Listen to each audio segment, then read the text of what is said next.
Hello students, my name is Rajvinder Kaur and I commit to be vigilant and bear in mind at all times the risk to myself and my colleagues from COVID-19. I promise to take all necessary precautions that prevent the spread of this deadly virus. I promise to follow and encourage others to follow the key COVID appropriate behaviors, to always wear a mask, face coverage, especially when in public places, to maintain a minimum distance of 6 feet from others, to wash my hands frequently, thoroughly, with soap and water. Together, we will win this fight against COVID-19.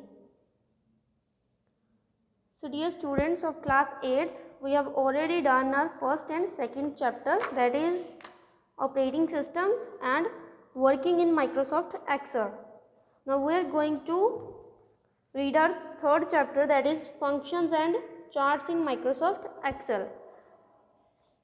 So, this chapter will throw a light on the advanced part of Microsoft Excel. So, in this chapter, we will learn about inserting functions, commonly used function and creating charts. So, friends, you know that formulas have to perform various mathematical operations in Excel. These mathematical operations include addition, subtraction, multiplication, average and so on. Excel also has a set of predefined formulas known as functions. So हमने last chapter में ये read किया था कि Excel में mathematical functions perform होते हैं, that is addition, subtraction, multiplication and average commonly, but Excel has some set of predefined formulas. Predefined के कोई फार्मूला है लेकिन वो पहले से ही बनाए हुए हैं, आपको सिर्फ वैल्यू ऐड करनी है और आपकी मैथमेटिकल ऑपरेशन जो है परफॉर्म हो जाएंगे. इनको क्या बोला जाता है? Functions. So in this chapter you will learn about inserting function and creating charts in Excel 2013. हम 2013 वर्जन के Excel में देखेंगे कि फंक्शन कैसे इंसर्ट करते हैं और चार्ट्स कैसे बनाए जाते हैं.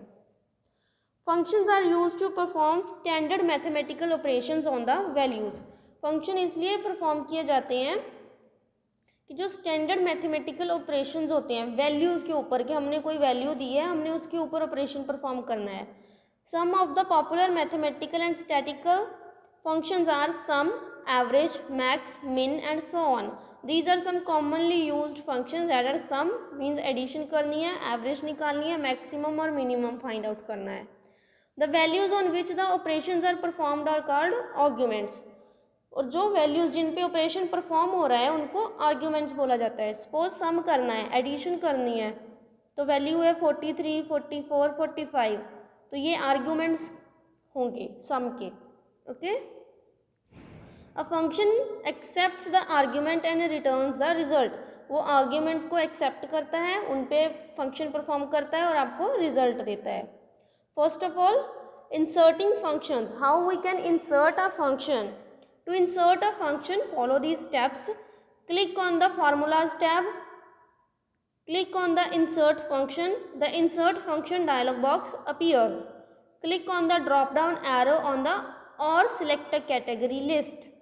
Select a category, then select a function. Click on OK. So ये steps हैं, next page पे elaborate किए गए हैं. Remember that a function always begins with an equal sign. ये हमेशा याद रखना है कि कोई भी फंक्शन है या कोई भी फॉर्मूला है वो हमेशा इक्वल साइन के साथ स्टार्ट होता है. Function arguments are given in small braces और brackets after the name of the function. जो आर्ग्यूमेंट्स हैं, suppose these are the arguments, I already told you, ये फंक्शन के नेम के बाद स्मॉल ब्रैकेट्स में दिए जाते हैं. जैसे सम के बाद, सॉरी सबसे पहले हम इक्वल टू डालेंगे, बिल्कुल नहीं भूलना है. हम स्मॉल ब्रेसेस स्टार्ट करेंगे, उसमें हम वैल्यूज़ दे देंगे, कोई भी है, चाहे A1 है, A2 है, what ever it is. Okay, ठीक है. So on next page, that is on page number 32, जो हमने पहले स्टेप्स रीड किए हैं उनको इलेबोरेट किया गया है. फर्स्ट स्टेप क्या था कि हमें फार्मूला स्टेप पे क्लिक करना है. ये हमारी टैब लाइन होती है, ठीक है. File tab, home tab, insert tab, page layout tab और फार्मूलाज टैब. हमने फार्मूलाज टैब पे क्लिक करना है तो ये ओपन हो गया हमारे लिए. इसके बाद उन्होंने क्या बोला था? Click on insert function. ये प्री डिफाइंड चीज़ें पहले से दी गई हैं कि ऑटो सम करना है, रिसेंटली यूज कौन से हैं, ठीक है. फार्मूलाज के बारे में सब कुछ बताया गया, लॉजिकल, फिनेंशियल, टेक्स्ट एक्सेट्रा. तो हमने इंसर्ट फंक्शन पे क्लिक करना है। यहाँ पे देखिए सेकंड स्टेप लिखा हुआ है। तो थर्ड स्टेप क्या था, click on the drop down arrow और select a category. Third step is click on the drop down arrow और open the select category list. तो ड्रॉप डाउन एरो कौन से होते हैं, ये वाले, ठीक है, नीचे को एरो बना हुआ है। ड्रॉप डाउन मीन जब आप इस पर क्लिक करेंगे तो एक लिस्ट आपको ओपन करके देगा, और सिलेक्ट कैटेगरी में से हमने ड्रॉप डाउन एरो ओपन करना है और अपनी लिस्ट जो भी है हमें सिलेक्ट करनी है। हमने यहाँ पे इन्होंने स्टैटिस्टिकल सिलेक्ट किया है, ठीक है। उसके बाद क्या किया, ओके, सिंपली आपका एक फंक्शन जो है वो पुट हो जाएगा आपके टेबल में या चार्ट में कहीं पे भी। So some commonly used functions, commonly used functions कौन कौन से हैं जो बेसिकली यूज़ किए ही जाते हैं। Some commonly use mathematical functions are sum, product, quotient and power, ठीक है। सम क्या होता है, sum, this function is use to find the sum of the given numbers, that means addition, कोई भी नंबर इनको दिए गए हैं, इन्होंने एडिशन करनी है उसकी।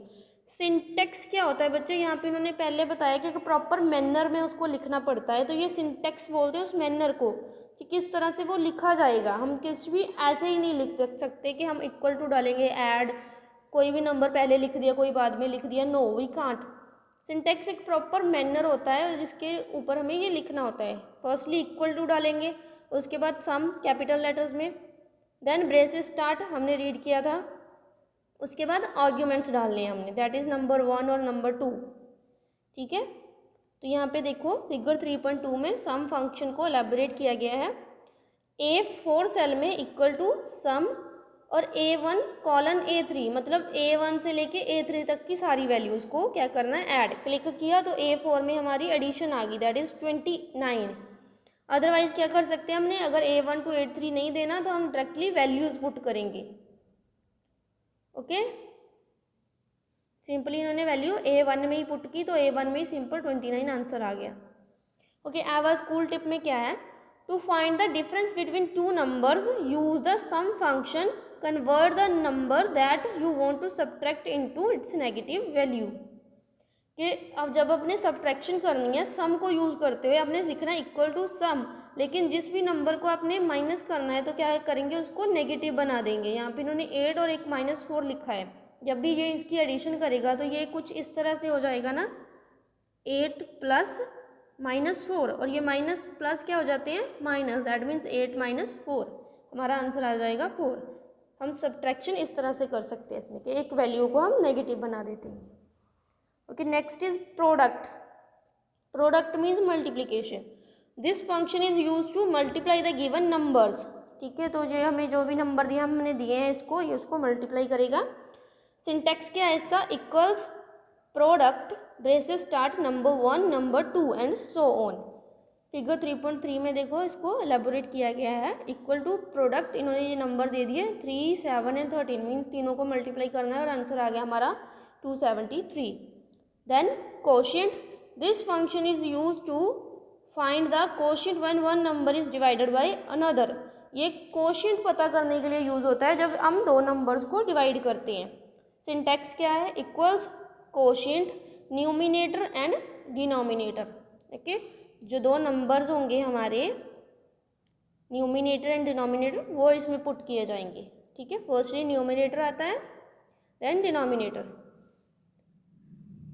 ओके। तो फिगर 3.4 में दिए गए हैं, A1 में 35 है, B2 में 8 है, ओके। देन कोशिएंट A1 और B2 दो नंबर दिए, न्यूमिनेटर दैट मीन्स A1 35 और denominator B2।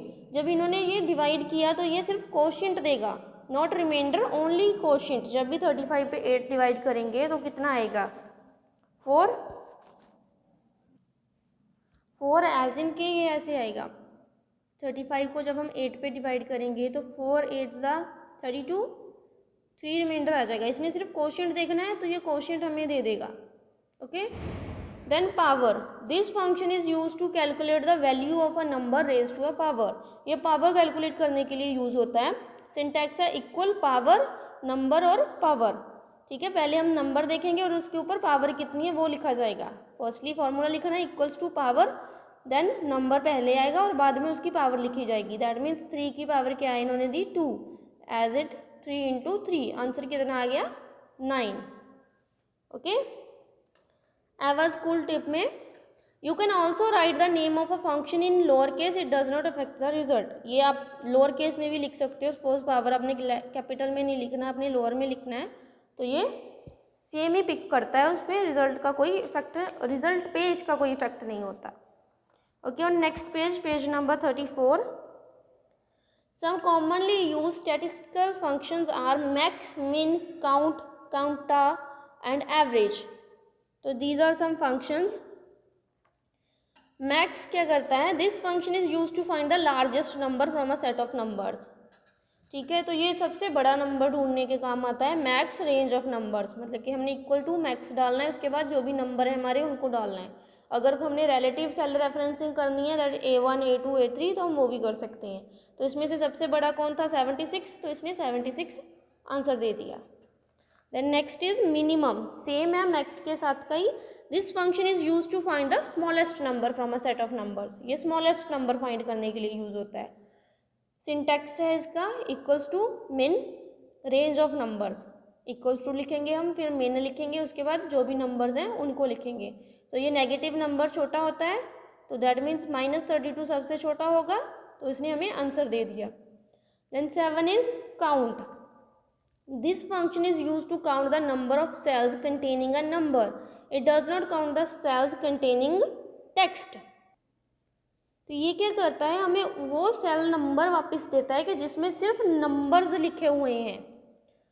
It does not count the cells containing text, अगर किसी में कोई टेक्स्ट लिखा है तो ये वो नहीं बताएगा, सिर्फ नंबर्स बताएगा। सपोज यहाँ पे नेम लिखा हुआ है, यहाँ पे रोल नंबर लिखा हुआ है, 5 नेम आ गए, 5 रोल नंबर आ गए, तो हमने अगर इसको सेट किया कि हमें इस फंक्शन में बताओ, तो ये हमें सिर्फ 5 रोल नंबर के बारे में बताएगा कि उसमें सिर्फ नंबर्स लिखे हुए हैं, मैथमेटिकल काउंटिंग, नॉट टेक्स्ट के ABC का कुछ नहीं लिखा हुआ है, काउंटिंग लिखी हुई है। इसका सिंटेक्स क्या है, equals to count cell range. ठीक है, सेल रेंज के बारे में हम पढ़ा था कि एक सिलेक्टेड पोर्शन जो होता है उसको सेल रेंज बोला जाता है। तो यहाँ की सेल रेंज क्या होगी, A1 to C3। ठीक है, तो उन्होंने लिखा equals to count A1 C3, इसको एंटर किया तो 5 आ गया। 5 क्यों, क्योंकि इसमें से 5 सेल थे जिसमें काउंटिंग लिखी हुई थी, 1 2 3 4 5, अदरवाइज इसमें 4T है, एक अल्फ़ाबेट आ गया। Okay is also text, thanks is also text and high is also a text. तो 5 सेल्स ऐसे थे जिसमें काउंटिंग लिखी हुई थी, नंबर्स थे जिसमें, तो इसने आंसर हमें दे दिया 5। Okay, then counta, this function is use to count the cells containing a number और टेक्स्ट। ठीक है, ये नंबर भी और टेक्स्ट दोनों को काउंट करने के काम आता है। तो सिंटेक्स क्या होगा, काउंटा और सेल रेंज, सेल रेंज देनी है हमने, that means A1 to C3 है यहाँ पे सेल रेंज, सिलेक्टेड पोर्शन। ठीक है, काउंटा A1 कॉलम C3, तो इसने टोटल कितना दे दिया हमें 9, क्योंकि सारे कॉलम्स फिल अप हैं, अगर इसमें से कोई खाली होता तो वो नहीं देता। ओके, सारे कॉलम्स फिल अप हैं, तो आंसर आ गया 9। ये टोटल 9 सेल्स हैं, 1 2 3 4 5 6 7 8 9। ओके, तो आंसर 9 आ गया। Then next is average, this function is use to find the average of a set of numbers. ये सेट ऑफ नंबर्स में से किसी में से एवरेज फाइंड आउट करने के काम आता है। सिंटेक्स एवरेज और सेल रेंज, सेल रेंज हमें दे देनी है, चाहे तो हम लिख के दे दें रेफरेंसिंग के थ्रू, और अदरवाइज हम डायरेक्टली भी पुट कर सकते हैं। तो इसकी एवरेज कितनी निकलती है, 46.5। ओके, इन्फॉर्मेशन बॉक्स में क्या लिखा है, 512 fonts can be used in Excel sheet. 512 font हम एक्सेल शीट में यूज कर सकते हैं। On next page, page number 36, there is auto sum. Auto sum is used to insert commonly used functions such as sum, average, max, min and count numbers। जो auto सम होता है ये commonly हम जो फंक्शन यूज़ करते हैं उनको insert करने के लिए यूज़ किया जाता है। To select these functions using auto sum follow these steps. ये हमने पहले भी देखा था कि हम जब इंसर्ट फंक्शन पे क्लिक करते हैं वहीं पे था ना हमारा ऑटो सम। तो firstly click on formulas tab, हमने फॉर्मूलाज टैब ओपन की। Then in the function library group click on the AutoSum drop down arrow। जो फंक्शन का ये लाइब्रेरी ग्रुप है हमारा टोटल, जिसमें सारे फंक्शंस आते हैं, तो इसमें से हमने ऑटो सम के ड्रॉप डाउन मेन्यू पे क्लिक करना है। This is the drop down arrow, जो नीचे की तरफ बना होता है ना ड्रॉप डाउन, तो हम इस पर क्लिक करेंगे तो एक लिस्ट ओपन होती है। Select a function from the list, जब भी हमने इस पर क्लिक किया, ये ऑटो सम है, इस पर क्लिक हुआ तो ये एक लिस्ट आ गई फंक्शंस की, ठीक है। सम, एवरेज, काउंट नंबर, मैक्स, मिन, जो कॉमनली यूज होते हैं ये जहाँ पे पड़े हैं, तो हमने क्या करना है, सिलेक्ट कर लेना है। इसने एवरेज सिलेक्ट किया तो हम सिलेक्ट कर लेंगे automatically. Excel automatically uses the select function, Excel इसको ऑटोमेटिकली यूज कर लेता है। The range of data selected is entire row और column in which data has been entered. जो रेंज होती है डेटा की, वो या तो जिस रो को आपने सिलेक्ट किया है या तो जिस कॉलम को सिलेक्ट किया है, वो होती है इसका डेटा, क्योंकि जो ऑटोमेटिकली पिक करता है। When the range is selected press enter की, जब आप रेंज सिलेक्ट कर लेते हो तो क्या हो जाता है, एंटर प्रेस करो और Excel will calculate and display the result, और एक्सेल आपको रिजल्ट कैलकुलेट करके बता देगा। ओके, फर्स्टली क्या करना है, इसमें फॉर्मूलाज टैब पे जाना है, ऑटो सम ड्रॉप डाउन मेन्यू, लिस्ट खुलेगी, फंक्शन को क्लिक करना है, उसके बाद अपनी रेंज को सिलेक्ट करना है, ठीक है। या तो वह इंटायर रो होगी या तो इंटायर कॉलम होगा, और उसके बाद सिलेक्शन के बाद आपने एंटर प्रेस करना है, then it will be done. So our next topic is creating chart. In our next AV, we will read about how we can create charts. Till then, take care of yourself और जितना पढ़ाया है उसको पढ़ना है आराम से. Okay? Bye बच्चे.